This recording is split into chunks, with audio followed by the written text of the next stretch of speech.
Em uma casa, num dia chuvoso, alguém parece dizer: ele é um demônio cruel. Não só ele pegou tudo que eu tinha, aquele desgraçado ainda cortou os meus dedos. E ele era Jin Lebong, o mercador de tesouros, grão-mestre da Aliança. Posso estar assim, mas é melhor você não me subestimar. Eu sou capaz de te contratar para me vingar dele. Você tem alguma característica específica dele? Tipo um retrato falado? Ele é bonito. Nos conhecemos por acaso em uma festa de bebedeira. Sua atitude gentil, junto com seu charme e sagacidade, eram algo fora do comum. Embora tenha apenas 20 anos, não havia nada que ele não soubesse. E não tinha um canto sequer das planícies centrais que ele não tivesse visitado. E assim, depois de 2 meses saindo juntos, ele uma vez me mostrou suas artes marciais enquanto estava bêbado. E essa era nada menos que a arte marcial especial de Naeg-le-San, a espada relâmpago.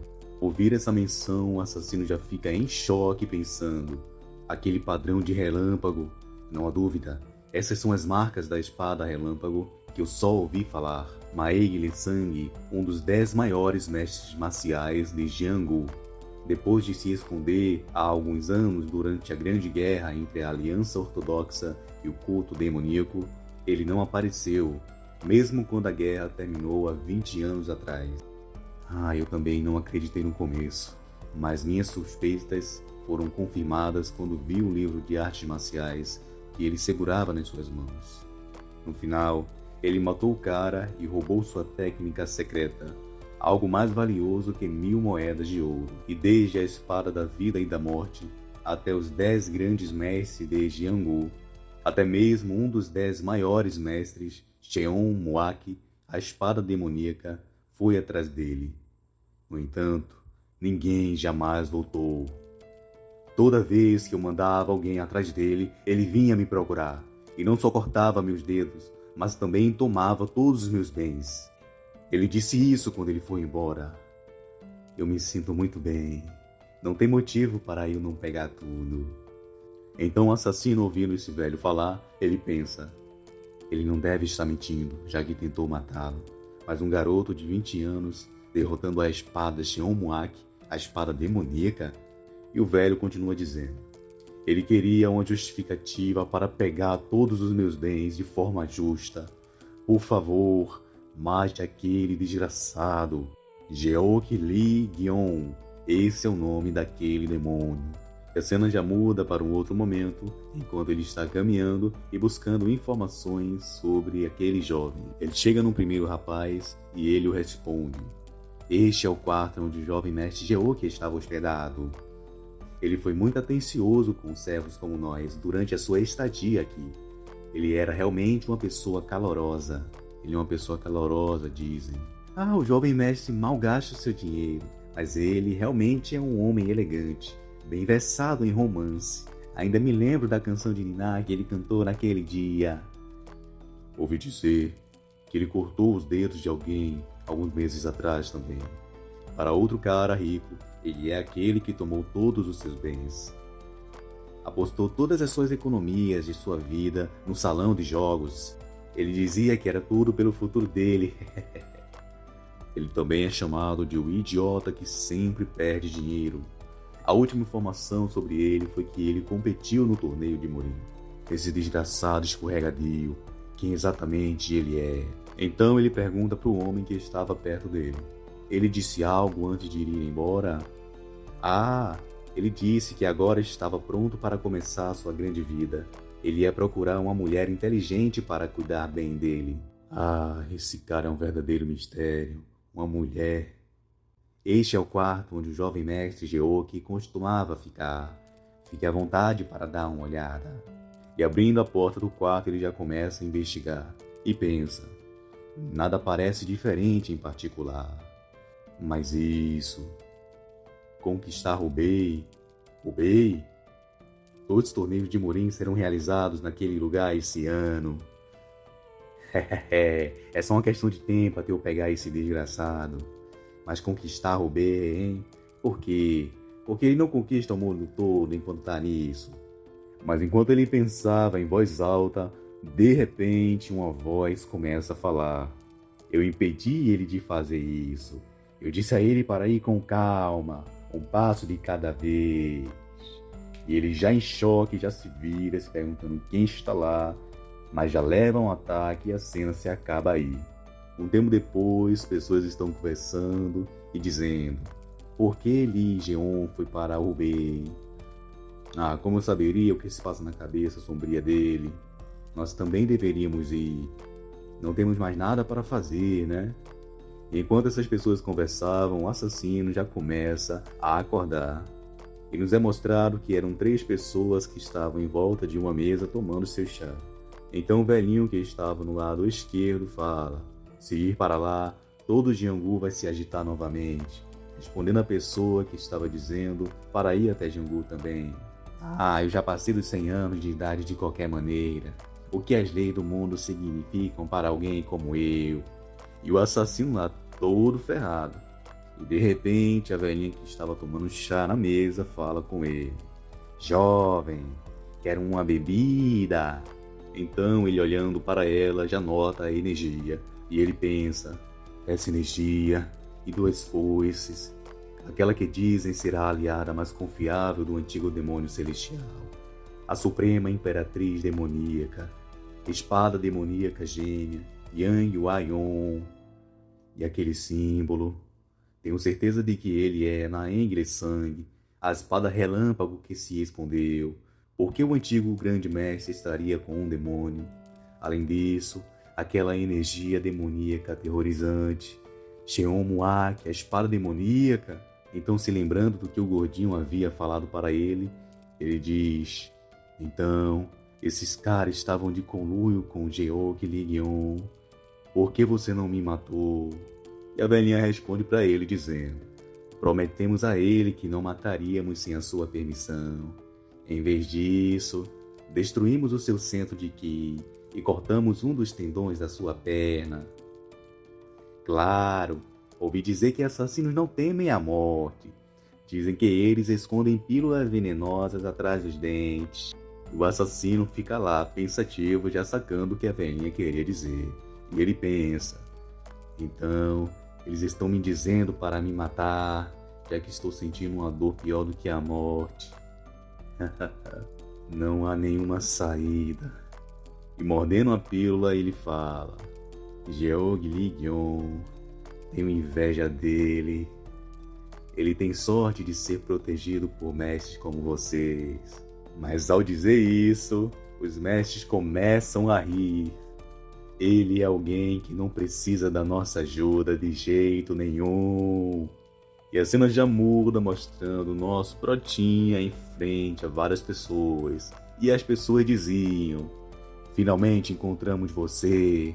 Você tem um livro que registra a técnica secreta, certo? O outro homem que estava ao lado dizia: não baixe a guarda. Muitos mestres que foram atrás deles morreram. Esse pequenino é tão destemido. Achou que sairia ileso depois de mexer com o grão-mestre da Aliança dos Mercadores de Tesouros. Ele já ia falar que ia matar o nosso prota, mas antes de terminar a sua frase, ele já leva um ataque no nosso protinha e é lançado longe. Líder do esquadrão, seu desgraçado, já começa a partir para cima do nosso protinha. E ele leva uma espadada, porém apara ela com uma só mão. E já lança o cara para longe, que é acertado pelo seu próprio companheiro. Enquanto isso, os outros diziam: matem ele. Mas toma espada para lá, toma espada para cá, e todas essas pessoas só eram exterminadas. E o nosso protinha, todo no estilo, só continuava a matá-los. E um tempo depois, estavam todos eles caídos e o nosso protinha bem são e salvo. Então ele diz: parece que ele ainda não desistiu. Será que cortar os dedos dele não foi o suficiente? E esse era o nosso protinha, que é chamado de Geok Ligion, que vai ser chamado de protinha. Porque o nome coreano, rapaziada, é difícil pra caramba. A cena muda para outra cena e o narrador falava: qualquer um que empunhou uma espada durante a grande guerra entre a facção ortodoxa e o culto demoníaco, a grande guerra entre os demônios e os ortodoxos. Ninguém poderia imaginar que a batalha continuaria por 13 anos. Um inferno sem fim, cheio de lágrimas, lamentos e derramamentos de sangue. No entanto, a longa guerra foi abruptamente encerrada em um dia por uma inesperada trégua. Mesmo depois de 20 anos, os detalhes dessa trégua se mantêm um mistério. Ambos o culto demoníaco celestial e a aliança ortodoxa concordaram em se manter em silêncio. Com o passar do tempo, novas forças começaram a surgir em Jianghu. Do outro lado, algumas famílias se tornaram fracas por causa da guerra. Então nos é mostrado uma jovenzinha que estava praticando com a espada. E ela pensava: mas por que infernos? Por que eu não consigo ultrapassar o reino das 7 estrelas? E ela era a Jeong Charion, segunda filha do líder da seita da Espada Justa. Eu preciso masterizar a arte da Espada Vermelha da Morte o mais rápido possível para restaurar a minha família. Estranhamente, minhas habilidades não estão evoluindo. Então alguém chama ela. Irmã, cunhado. E quem havia chegado era a irmã mais velha dessa jovenzinha e o seu esposo. O que traz vocês aqui tão cedo durante o meu treinamento? Alguém do clã Zanshin chegou. O espadachim Zhang quer competir com você no torneio do Dragão e da Fênix desse ano. E ela fica chocada, se perguntando o quê? Entre os artistas marciais da Planície Central, há 2 torneios que se destacam como os mais grandiosos, onde seitas, honra e até mesmo vidas ficam por um fio. O Torneio do Dragão Celestial, o maior torneio de arte marcial sobre esses céus. E para jovens, homens e mulheres que competem em pares, o Torneio do Dragão e da Fênix, um evento que evolui jovens talentos. Esse ano, ambos os torneios serão realizados aqui em Wuhan, em Hubei. Então, de volta a nossa jovenzinha, ela pensa: fazer par com uma criança já é ruim o bastante, mas fazer par com aquele desgraçado pervertido do Zhang Yagon.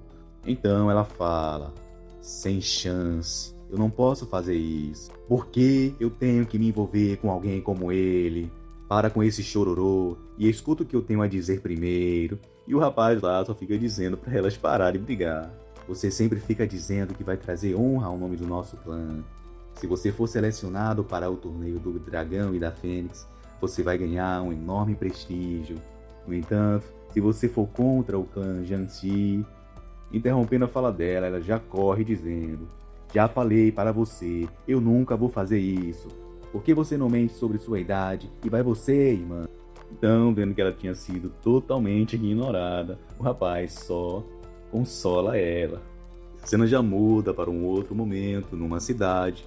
Venham, tenho novidades. Então, enquanto várias pessoas falavam várias coisas, alguém de repente diz: ei, você ficou sabendo das novidades? O grão-mestre perdeu outro dedo dessa vez. Parece que alguém o está punindo pelo mau comportamento. Enquanto eles conversavam isso, que a gente sabe que foi o nosso pratinho que foi tirar o dedo daquele gordinho, a jovenzinha estava andando perto deles. E ela pensava: mas e se o clã Zhangxi pegar ranço do nosso clã? Ou até mesmo buscar retaliação? Eles podem fazer o que quiser só por serem um clã poderoso. Enquanto ela pensava isso, rapaziada, 2 caras doidos, burro, estavam lá brigando. Ei, seu desgraçado, não foi isso que combinamos. O quê? Você ficou maluco? Você realmente quer morrer tanto assim? E enquanto aqueles trouxas estavam brigando, em outra cena, a mulher falava: se sua senhoria pudesse emprestar sua força para este assunto. Não se preocupe sobre isso. Só tenha certeza de cuidar daquilo que falamos da última vez. Enquanto isso, a jovenzinha pensava: enganando uns aos outros, machucando uns aos outros. Esquemas e truques sujos correndo soltos. Será que essa é a Jianghu que eu sonhei por tanto tempo? Então ela nota um grito e já olha para trás. E alguém diz: ei, é o líder da Aliança Morim. E pensar que o sonho de unificar o culto demoníaco terminou de forma tão frutífera. E todos estavam lá rindo, dizendo que o demônio celestial caiu. Enquanto ela olhava para aquilo, para as pessoas que estavam se curvando, para uma que parecia ser a estátua do líder da aliança, ela dizia: "Isso é sem sentido algum." E pensava: mesmo se isso for uma peça, nada foi revelado sobre como a grande guerra entre a facção ortodoxa e o culto demoníaco terminou, certo? Então, respondendo ela, aparece o nosso Protinho dizendo: eu penso isso também. E ela olhando para ele permanece falando: a técnica demoníaca das 9 calamidades do demônio celestial também é chamada de arte demoníaca invencível. Em um confronto de 1 contra 1, ninguém poderia derrotar ele. Além disso, a grande guerra entre a aliança ortodoxa e o culto demoníaco não acabou de uma maneira tão trivial. E enquanto ele falava isso, que ela não tinha nem perguntado, ela pensava: o que tem de errado com esse cara? E ele olha para ela e fala: tô morrendo de sede, bora tomar uma? Só vou pedir para você me mostrar o caminho. Essa é a minha primeira vez aqui em Wuhan. Enquanto isso, ela pensava: que tipo de truquezinho ele está planejando com essa cara inocente? E já fala para ele: se você é um artista marcial, não deveria agir como um vagabundo inútil.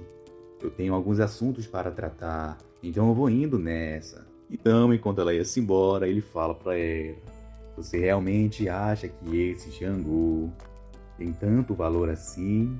E ela pergunta o que ele queria dizer com isso. E ele diz: ideais e cavalheirismos foram abandonados há muito tempo.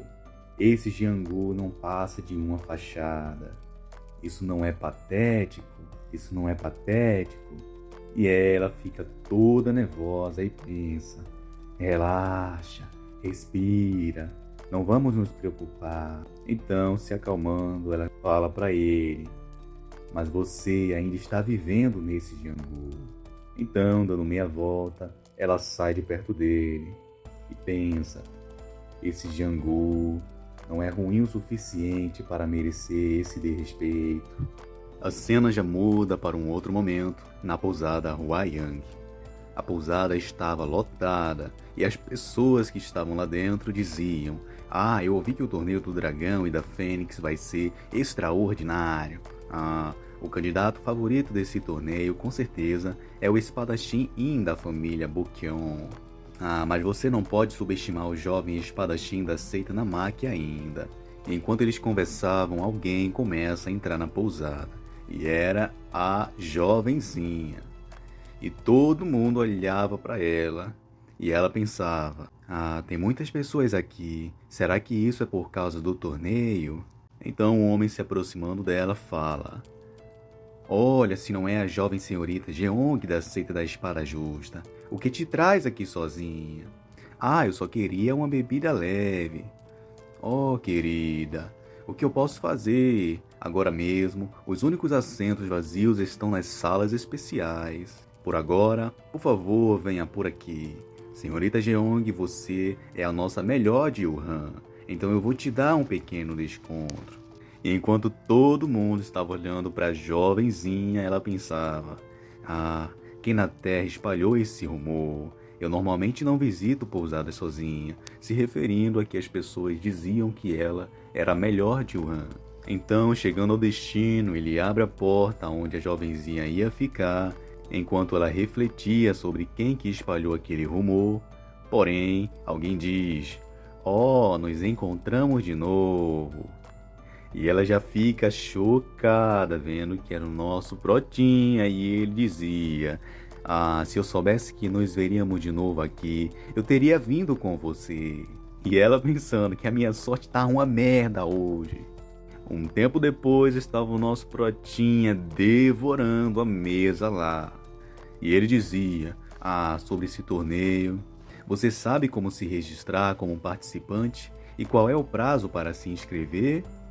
E enquanto ele falava, todo na casualidade, ela só pensava: eita, por acaso ele tem um buraco negro na barriga? E fala para ele: você não está falando sério sobre participar, está? Mas é claro, vai ter um monte de garotas bonitas lá, certo? Eu tenho um rosto que costuma chamar bastante a atenção delas. Eu venho viajando desde os meus 10 anos, e onde eu passava, sempre tinha garotas correndo atrás de mim, me ferrando. Além disso, ele sempre foi esse tipo de pessoa. Ele está agindo completamente diferente de antes. E o nosso prota continuava dizendo: e então eu entendi quem é a mulher mais bonita em toda Jangu. Mas só que ele fala que era sua mãe. Sua mãe? Que? Você está desrespeitando a minha mãe só porque ele está ficando velha? E ela toda atrapalhada fala pra ele que não era isso. E pensa: merda, por que fiquei confusa? O que eu fiz de errado? Bem, deixando isso de lado, eu estou ficando ansioso sobre a vinda de um grande evento. Então isso me faz ter fome mais do que o normal. É por causa do torneio? Ah, não. Eu obviamente vou vencer esse torneio. Eu estou querendo conquistar Rubei esse ano. E ela toda gaga se perguntava se ele vai conquistar Rubei. Tem um monte de coisas para se preocupar. E ainda mais um monte para fazer. Em tempos como esse, eu realmente fico com fome. Mas ela, claro que não ia acreditar, só fala para ele e perguntava se ele não estava sendo um pouco arrogante. Mas de repente a porta se abre e entra um figurante dizendo: eu pensei que tinha escutado uma voz enquanto passava. Era você, jovem senhorita Jeong da seita da espada justa. E ela, em choque, olha para ele e reconhece. E ele era Jang Yigeo, o sucessor do clã Zhangxin, aquele que queria participar com ela do torneio do dragão e da fênix. E ele continuava dizendo: já faz um tempo, vamos beber água aqui também. E a irmã dele perguntava: aqui? Bem, devíamos, olhando para o nosso pratinha. E ela era Jang Yihua, a irmã mais nova de Jang Yigeo. Então ele pergunta a ela: como você esteve todo esse tempo? Esse maldito hábito dele de escanear o meu corpo está mais forte do que nunca. Eu quero esmurrar ele, mas eu acho que vou ter que me segurar. Mas ele, olhando para o outro lado, fala: entretanto, parece que tem mais alguém aqui. E já pega uma moeda do seu casaco e lança na comida do nosso prota, dizendo que era para pagar a sua conta. Se tiver acabado de comer, poderia, por favor, sair daqui? O nosso protinha, que não leva desaforo para casa, apenas fala para ele: isso não é o suficiente. O quê? Tem mais um monte de comida vindo aí. Com certeza isso não vai ser o suficiente. Ah, seu desgraçado, vá embora enquanto eu tô sendo gentil. Você tá agindo todo arrogante só porque você é um membro do Jangu. Sua espada, ela parece enorme, talvez nós... Mas quando ele tenta levantar a espada, rapaziada, ele não consegue, fica pensando: mas o quê? Essa espada, por que ela é tão pesada? Droga, se eu me virar agora, não terá humilhação pior do que essa. Mesmo que eu tenha que usar a minha energia interna... E ele já tenta levantar a espada do nosso protinha e não consegue tirar ela muito longe do chão. Isso é um pouco pesado. Então, você usa essa espada para treinar os seus músculos. E o pessoal da sala, todo cochichando, dizendo: então esse é o tipo de peso do Rock Lee? Eu sabia. Mas o nosso protinha já se levanta e pega a espada na mão dele e a levanta como se não fosse nada, dizendo: isso não é para treinamento. Seu desgraçado, isso obviamente é para treinamento. Não, isso é minha espada. Eu estava certo então. Você está tentando tirar uma com a minha cara. E já prepara a mão com o poder e de repente alguém fala: pare, nós estamos em uma pousada. E essa era a jovenzinha. Olhando para mim com esse olhar, ficou interessada em mim? Bem, nós vamos entrar no torneio do dragão e da fênix juntos de qualquer forma. Vai ser uma boa ideia nos conhecermos melhor antes disso. Me desculpe, mas eu vou participar com outra pessoa. Quê? Por quê?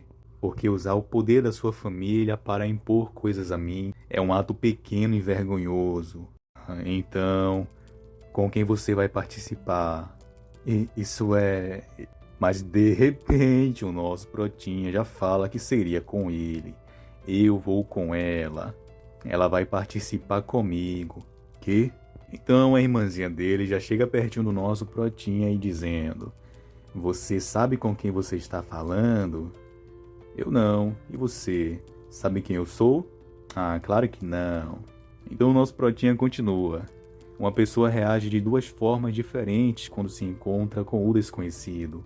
Ou elas rejeitam ou eles temem o desconhecido. Mas você está fazendo as duas coisas. Você está me rebaixando por não me reconhecer, enquanto reza para que eu tenha medo desse cara aqui. Um tanto contraditório, não acha? E ela, toda surpresa, já dá uma risadinha dizendo: eu realmente não sei. Você certamente tem algum culhão. Você vê, né? É que eu como bem. As pessoas dizem que quem come bem também fala bem. E ele já no ódio naquela mesa. Ah, cuidado para não desperdiçar a comida. Então ele já se prepara para sair dizendo: então eu vejo vocês no torneio do Dragão e da Fênix. Então todos já começam a sair. E a otária já dá uma olhada para trás e o nosso Protinha só dá uma encarada. Então ela diz: bem, vejo você em breve então. Depois de todos eles terem saído, a jovenzinha fica lá pensando apreensiva, pensando: eu tô lascada. Considerando o temperamento do Jang Geou, ele vai estar em perigo também. O nosso Protinha fala: agora que chegamos a esse ponto, vamos apenas participar do torneio juntos. Eu vou revisar os meus planos. Revisar? Mas você não estava planejando participar do torneio desde o começo? É por isso que eu tenho que revisar ele. Não me diga, quando você disse que queria participar, você estava falando sobre o torneio do Dragão Celestial? Mas é claro. Então por que você ficou parado quando se tem incríveis artes marciais? Por que você não deu uma surra nele? Eu não luto com crianças. Oi? Afinal, essas crianças não são a razão da decadência do Jangu. Se você disser isso com essa expressão séria, vai parecer que você está dizendo a verdade. Sabe de nada, jovenzinha. O nosso Protinha é alguém totalmente fora da curva. Um tempo depois já mostra aqueles otários lá conversando e o lacaio dizendo: parece que a senhorita Jeong gosta muito do jovem mestre Jang. Ela está obviamente tentando deixar o senhor com ciúmes. E o outro otário dizia: parece que ela não tem um plano para vencer no final. E pensar que ela rejeitaria o jovem mestre e entraria num torneio com aquele cara ridículo. E ele lá pensando: cara ridículo. Aquela espada certamente não foi feita para ser segurado com uma mão. É a minha primeira vez vendo ele. Quem exatamente ele é? E aquela babaca arrogante. Quem ela pensa que é para me rejeitar? Eu vou fazer aqueles dois pagarem com a alma pelo que aconteceu hoje. E um tempo depois, novamente, na seita da espada justa, a irmã da jovenzinha falava merda lá, dizendo: a Chairion rejeitou a oferta do jovem mestre Jang sem pestanejar. Eu ouvi que o jovem mestre Jang causou uma confusão no bordel por causa do que aconteceu. Rieon rejeitou ele. Eu estava preocupada por causa dos rumores sobre o jovem mestre não ser bom de todo jeito. E essa quem falava com a outra otária era a matriarca da seita da espada justa, a Souhai Koke. Eu vou ler esse nome, rapaziada, ou nada. Então a otária continuava dizendo: mas nós não sabemos o que o jovem mestre Jang vai fazer com aquele temperamento dele. Chairion ainda é jovem. Não podemos fazer ela se sacrificar pela família. Isso não é só sobre a família. Ele pode prejudicar ela também. E o outro otário lá ficava pensando: minha esposa e minhas filhas estão sofrendo por causa da minha deficiência. E esse otário era o líder da seita da espada justa, Jeong Li Chu. Se eu tivesse materializado a espada vermelha da morte, a nossa família poderia ser poderosa também. De todo modo, se isso for verdade, isso é um sério problema. Nós temos que achar a Chairion primeiro. Então alguém de repente fala que não tinha o porquê disso. Essa é a verdade. E essa era a jovenzinha, a A otária número 1. Você... Rion, nós ficamos preocupados, mas... Quem é esse? Enquanto a mãe perguntava quem que era o nosso Protinha, a jovenzinha já começava a dizer bem baixinho: ele é o meu companheiro para participar do torneio do Dragão e da Fênix. Que? Os três em choque. Já ficavam chocados. E o nosso Protinha já vai na direção a eles e começa a se apresentar, dizendo: é um prazer conhecer vocês. Eu sou Geok Ligon, o brabo dos brabos. Brincadeira, rapaziada, esse brabo dos brabos tem não, tá? Um tempo depois, conversa vai pra lá, conversa vai pra cá e alguém está gritando: ah, isso é um vaso de porcelana da região de Fujian? Quanto você pagou por isso? E o pai dela lá, 150 Niang? Ah, que pena. Se eu tivesse aqui, você só teria pago 120. Certo, Charion. Você disse que vai entrar no torneio do Dragão e da Fênix com o jovem Mestre Geok, certo? E a otária lá ficava só em silêncio, enquanto pensava: não importa o quão infantil ela seja, como ela pode entrar no torneio do Dragão e da Fênix com esse cara estranho? E lá estava o nosso Protinha brincando com o vaso caro da família deles. Então a otária pergunta para o nosso Protinha: a que seita você pertence, Mestre Geok? Eu não tenho uma, mas meus pais vendem frutas perto dos portões de Yume. A jovenzinha rapaziada já fica em choque também ao descobrir a identidade do nosso Protinha. É claro que isso aí é jogadinha do autor, rapaziada. Duvido que o nosso Protinha vai ser filho de vendedor assim que não tem habilidade nenhuma. Voltando para a cena, a jovenzinha já fica toda chocada. E a otária lá dizia: frutas? Então, o que são essas espadas que você carrega nas costas? Então o pai dela fala: você materializou ambas as artes da espada e da lâmina? E pensava: isso é algo que um bandido de terceira categoria faria, mesmo que fosse só pela estética. Ah, sim, eu masterizei ambas. E ele lá em choque: eu sou um tanto excepcional em várias áreas. Eu vim de uma forte linhagem sanguínea. Não me diga que você aprendeu artes marciais dos seus pais que vendem frutas? Ah, sim, mas você nunca comeu? E ele lá já fica todo moço, rapaziada. E a otária já chega perto da nossa jovenzinha dizendo: peça desculpas ao jovem Mestre Zhang assim que você acordar amanhã. E a jovenzinha toda pra baixo. Um tempo depois, num lugar lindo, estava a jovenzinha lá pensando: ah, eu trouxe ele para casa pro caso do Zhang Yeo tentasse fazer algo com ele. Mas o que eu deveria fazer?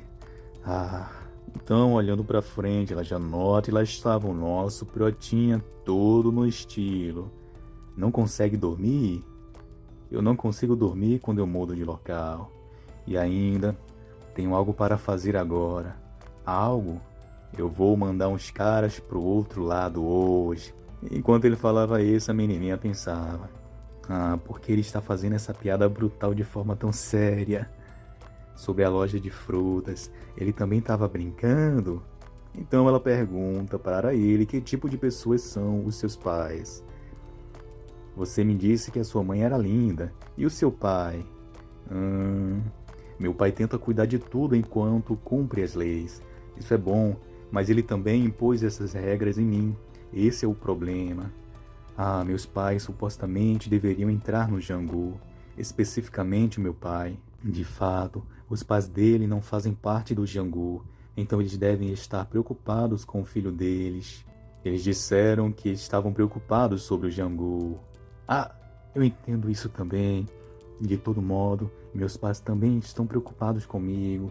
No entanto, agora que chegamos a esse ponto, o nosso Protinha já nota ela toda cabisbaixa e fala: por falar nisso, eu acho que já fiz a digestão da janta, talvez porque só tinha vegetais. Eles vão servir carne amanhã? Que? Para de falar essas coisas idiotas. Amanhã, depois do café da manhã, deixa esse lugar. Mas o nosso Protinha já dá uma olhada pra ela e ela pergunta o que foi, toda gaga. Você está preocupada comigo? Nem ferrando. Eu estou preocupada com as pessoas que você vai encontrar no futuro. Um tempo depois, em um lugar todo esquisito, estavam lá 4 otários ao lado da fogueira. E um dizia: aquele jovem garoto está tremendo com a espada em mãos, tentando vingar a morte de seu pai. Como eu poderia não notar isso? Não tenho escolha a não ser mandar ele para o lado do seu pai. E todo mundo começava a dar umas gargalhadas. A gente já vê, rapaziada, que todo mundo aí não presta.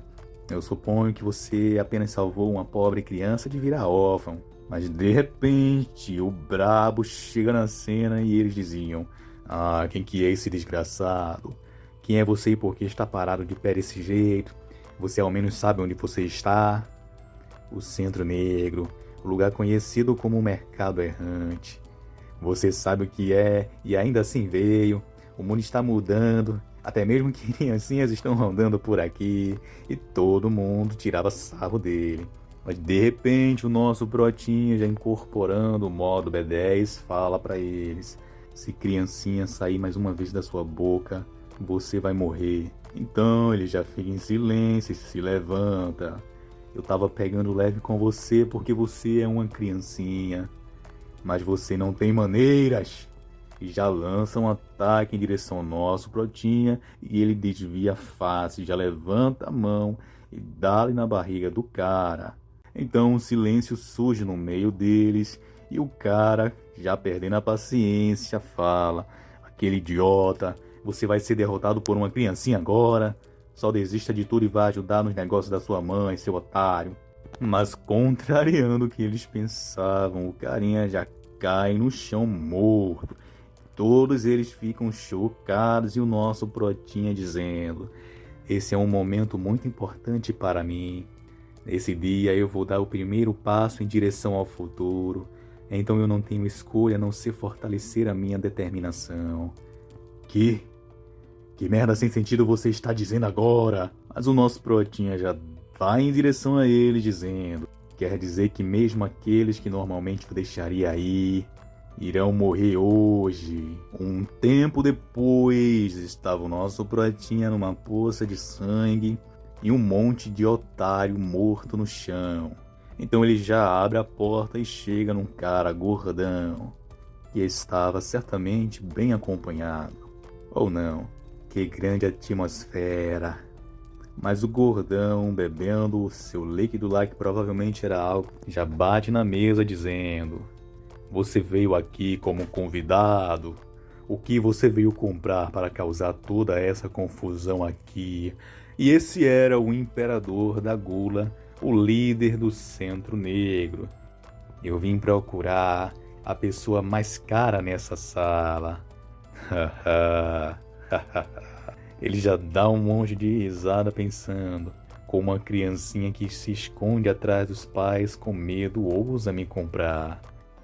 Olha, um garoto como você ao menos tem dinheiro suficiente. Ah, e o quanto seria isso? 500 mil niangues. Aqui, 500 mil niangues. O nosso brotinho é ricaço mesmo, rapaziada. Fechamos um acordo, então. Eu pensei que ele seria apenas falatório, mas ele tem tudo isso de dinheiro também. Parece que ele ainda tem muito mais na bolsa. Ah, e se eu aumentar o preço? Ah, eu vou ficar desapontado. E se eu matar você e pegar o dinheiro? Eu vou ficar ainda mais desapontado. Então, ele já levanta a mão e as meninas começam a ir em direção ao nosso brotinha. E ele diz: eu vou te desapontar um pouco. E então já começa o feitiço das mulheres para cima do nosso brotinha. E lá na sala começa a subir uma energia toda rosa. E o gordão, ele pensava: no momento que você pisou nessa sala, você foi pego, haha. Então a mulher já começa a tirar a pinça do seu cabelo e o velho continuava pensando: esse é o pináculo da feitiçaria que paralisa a razão de qualquer homem. A dança ilusória da felicidade. Mas quando a mulher já ia dar um ataque no nosso brotinha, ele já intercepta ela dizendo: essa foi uma ótima dança. mas não foi o bastante para me matar. E ele já pega o pincel da mão dela e lança contra o gordão, que fica todo surpreso. E de repente as mulheres já começam a recobrar os seus juízos. Que o feitiço foi desfeito. Aquele pirralho descobriu que elas estavam usando uma ferramenta de manipulação de alma em um só instante. Algum de vocês, mulheres, está aqui porque gosta desse cara? Mas elas não queriam responder o nosso prota porque estavam com medo. Então ele continua. É claro que não. Vocês foram obrigadas a vir para cá? Saiam. Não precisam se preocupar com as consequências. Você quer que a gente saia? Mas você deve estar assustada por sair na frente dele.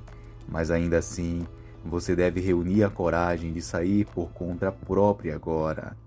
Então, você ainda pode viver uma vida boa depois disso aqui. Você não acha? Mas enquanto o nosso protinha falava, o gordão otário já começa a dar uma risada bem alta, dizendo: hahaha, que discurso fascinante. Bem, muito bem, muito bem. Eu vou deixar vocês irem, só depois de cortarem um membro fora. Sério? Então eu vou te cortar ainda vivo, então. E ele já dá uma olhada, todo surpreso. Rapaziada, ele não tá com medo agora, mas daqui a pouco eu acho que ele vai se borrar todinho. Vamos ver, né? Que intenção assassina é essa? Obrigado. Como você disse, nós vamos reunir a coragem. Futuramente, nós não esqueceremos sua gentileza por nos dar esse tanto de dinheiro. Vocês vão precisar disso para começar do zero. Mas tenham uma boa vida.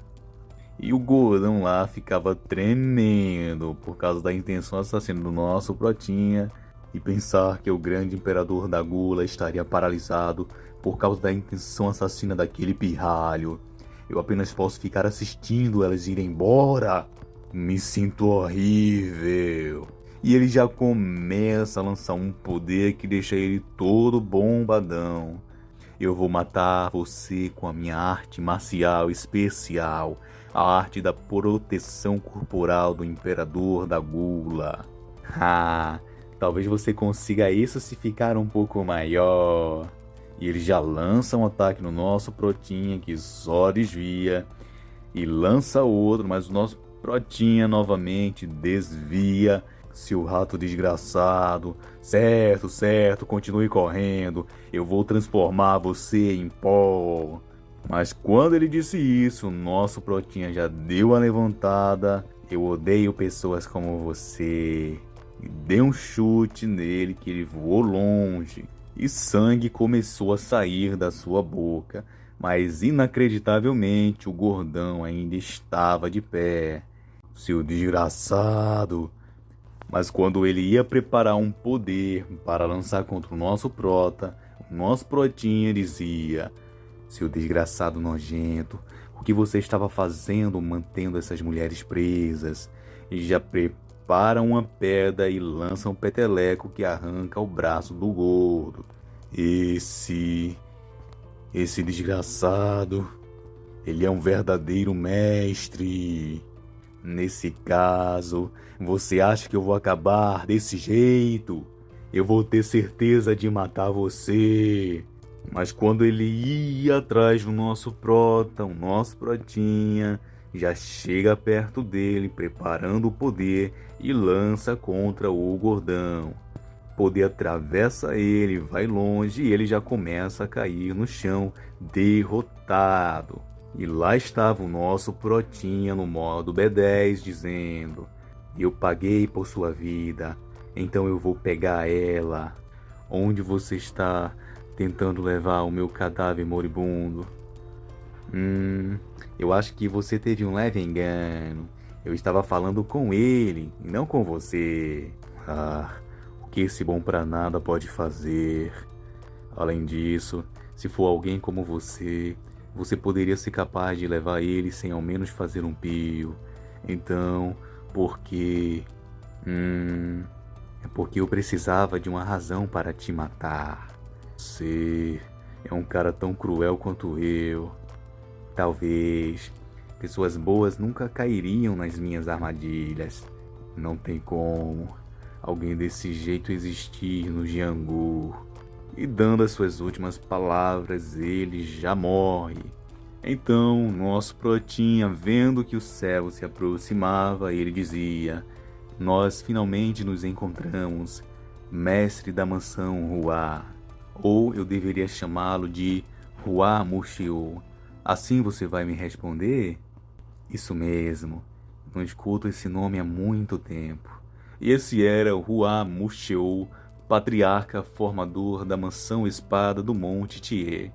Então nosso protinha falava: o que aconteceu para o gênio da arte da formação e da técnica de engenharia está fazendo em um lugar como esse? Me levou um bom tempo para achar você graças a isso. Bem, como esperado, é difícil se recuperar daquele incidente. Então ele em silêncio e o narrador começa a explicar. Mansão fantasma do Monte Tie. Qualquer um de Jianghu sabe que aquele lugar é famoso por ter a melhor técnica de engenharia. Hua Muxiu, que possuía um excelente talento e uma incrível família, era um homem que não tinha a quem invejar. Pelo menos, até que a sua única filha tocasse um dispositivo mecânico inacabado. Ter perdido a sua família nesse incidente fez ele culpar a sua própria tolice, mudando a sua aparência e decidindo se esconder. Então já volta para a cena atual e ele falando: como eu poderia esquecer isso? E ele falando isso já começava a chorar. E o nosso protinho, observando isso, dizia: você é um bom adulto. Um bom adulto que tem sofrido por 10 anos. Não, ninguém que sofreu tanto assim vai ser capaz de esquecer a dor e a tristeza de perder a sua família. Enquanto o nosso protinho falava isso, o carinha pensava: ah, que cara estranho. Ele está tentando me salvar, mesmo que tenhamos nos encontrado apenas uma vez, até mesmo arriscando a sua vida.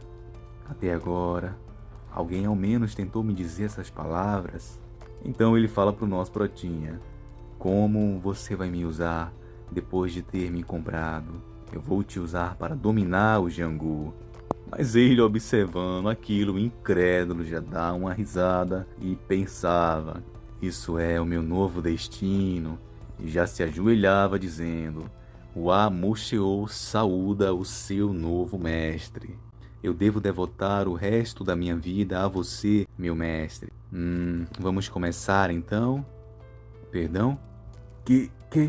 E o nosso protinha já levanta sua mão com vários fogos nela e o servo fica desacreditado. E um tempo depois estava alguém em um galho numa árvore observando e pensando: ah, o jovem mestre ainda está lutando.